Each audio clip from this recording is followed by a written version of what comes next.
Më pas, qëndrojmë me fytyrë nga Qabja. Pse? Jo sepse ne e adhurojmë Qaben, jo, por sepse kjo lëvizje fizike na përcakton qëllimin. Përndryshe, Kurani e ka thënë shumë qartë që thjesht duke kthyer fytyrën ka lindja apo ka perëndimi, nuk të quhet në një mirësi. Dhe tani që jemi nisur për një rrugtim shpirtëror, duhet të dimë se te kush duam të shkojmë. Nuk parandodh që ne të dalim nga shtëpia pa menduar. Zakonisht e kemi një destinacion në mendje. Ky është niyeti. Andaj, edhe në namaz na duhet niyeti, që të jemi të vëmendshëm se çfarë po bëjmë.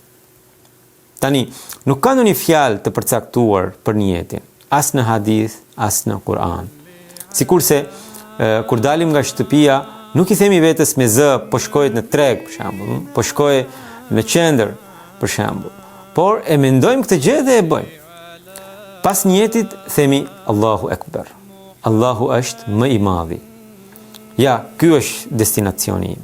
Që në fillim namazi ta tregon destinacionin që qenia më e madhe, qoftë për dashuri, qoftë për adhurim, qoftë për t'i kërkuar ndihmë, është Allahu.